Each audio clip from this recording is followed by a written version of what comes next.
Study, study, study, study, study. Oke, assalamualaikum guys semuanya ya. Jumpa lagi sama Aufa. Hari ini kita akan ngebahas tentang VLab. Apa itu VLab? Nah, VLab ini merupakan singkatan dari Virtual Laboratorium atau Laboratorium Virtual ya bahasa Indonesianya. Jadi apa itu sih? Nah, Virtual Laboratorium atau VLab ini itu merupakan pembelajaran elektronik yang menggunakan simulasi komputer kayak gitu ya. Nah, kita tahu kalau dari zaman dulu aslinya laboratorium itu kan adanya di dunia nyata.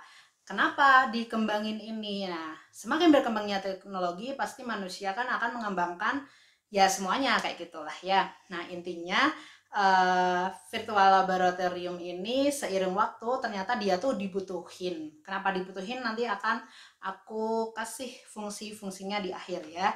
Kita mulai dulu dari si sejarahnya. Jadi sejarah awalnya ini dimulai dari tahun 1997 ya. Jadi gue lagi umur 3 tahun gitu kan.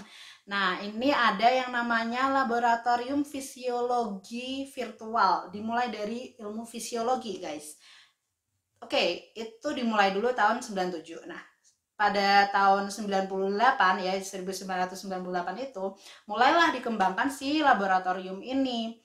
Dan konsep-konsepnya dikembangin, kemudian dibenerin kayak gitu ya, hingga tahun 1999 itu dia dibikin dalam bentuk CD-ROM. Jadi zaman dulu kan itu ngehits ya yang CD-ROM. Kalau sekarang udah agak enggak ya, adanya flash disk kayak gitu.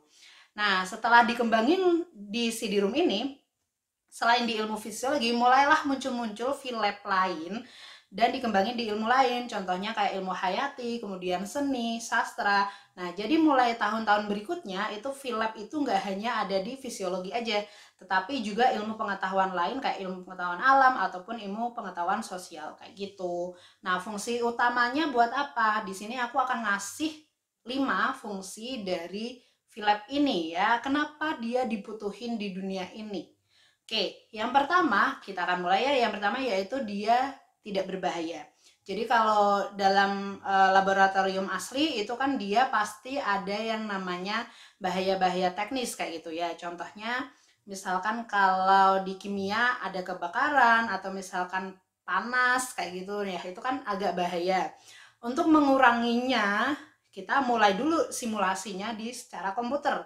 Nah, kalau secara komputer sudah ideal, kita lakukan eksperimen di secara komputer kayak gitu kan ya, ternyata udah bener. Nah, kita mulailah yang di nyata, dibuktikan dengan yang nyata kayak gitu. Contoh lain apa? Kalau misalkan di fisika nih, kalau di fisika kita punya rangkaian listrik. Nah, kalau kita coba-coba, misalkan kita udah bikin rangkaiannya, kita gambar, kemudian kita hitung secara manual kayak gitu ya.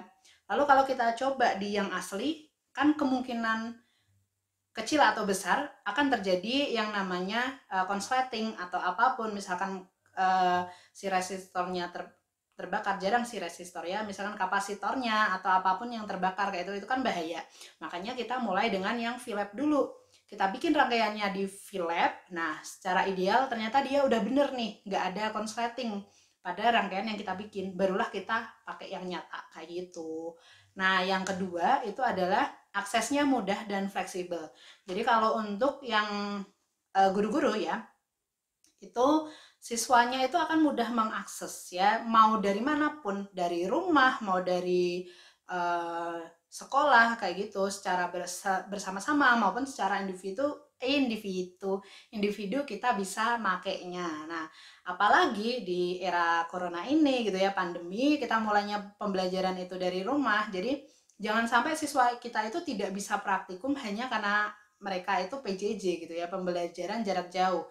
Maka kita bisa gunakan VLab ini sebagai alternatif untuk pembelajaran di jarak jauh dengan eksperimen seperti itu. Nah, yang ketiga lanjut ya, itu kita bisa mengulangi eksperimen ya. Jadi nyambung yang ke selanjutnya, siswa itu bisa ngulang-ngulang ya. Kalau kita salah ya kita ulangin, tidak menghabiskan banyak bahan. Kalau di dunia nyata itu kan misalkan kita salah, kemudian bahannya ternyata udah kebakar, berarti nggak bisa kita gunain lagi kan. Tapi kalau dengan VLab kita bisa nyoba-nyoba tuh berkali-kali. Dengan percobaan berkali-kali ini akan membuat siswa lebih banyak belajar ya. Oh, tadi aku salahnya itu ternyata kapasitor tidak boleh diletakkan di sini, berarti harus di sini. Mungkin misalkan ampermeter itu aku pasang paralel, oh ternyata tidak bisa, harusnya dipasangnya seri. Maka siswa itu dengan sendiri akan belajar dan mengingat apa yang salah gitu ya, atau bisa dibenarkan olehnya sendiri seperti itu. Oke, itu yang nomor 3 ya, kayaknya 3. Yang nomor 4 di sini adalah perlengkapan kelas atas. Nah, nggak semua sekolah itu punya laboratorium, benar kan ya? Atau semua sekolah mungkin punya laboratorium, tetapi isinya tidak mumpuni atau kurang lengkap. Nah, dengan VLab ini kalian bisa gunain apapun ya di situ yang ada dan biasanya lengkap kayak gitu. Mau dari misalkan resistor jenis A sampai yang Z gitu ya, semuanya ada gitu, semua ada. Nah, jadi si siswa bisa menggunakannya dengan mudah kayak gitu dan free ya, cari aja yang free kayak gitu kan. Oke, itu yang keempat kali ya. Yang kelima itu adalah biayanya murah. Nah, sekarang kalau kalian di eksperimen di sekolah atau di tempat perkuliahan gitu kan, itu pasti butuh biaya atau pengeluaran gitu ya. Kalau dari eh, gurunya atau misalkan dari siswanya, bawa dong alat ini gitu ya, tambahan misalkan plastisin atau apapun, itu kan pasti siswa ngeluarin duit gitu ya. Nah, sekarang kalau dengan VLab ini gimana? Ya hanya ngabisin kuota gitu, jelas. Kalau misalkan dia simulasinya secara online, ada juga kok simulasi VLab yang dia tidak online atau offline. Silakan tinggal download satu kali dan kalian bisa gunainnya sampai akhir masa kayak gitu ya. Itu jadi biayanya jelas lebih rendah. Nah, itu dia fungsi VLab yang menurut aku bagus banget digunain terutama di pembelajaran PJJ ini ya. Kalau buat guru-guru jangan lupa nambahin uh, pembelajaran secara VLab ini eksperimen di bagian PJJ-nya biar siswa itu nggak monoton hanya belajar materi lagi, latihan soal lagi, materi lagi, latihan soal lagi. Jadi jangan lupa gunain si VLab ini seperti itu buat nambah memahami konsep dan hukum-hukum fisika misalkan di pembelajaran fisika. Kalau yang lain ya ada juga ya.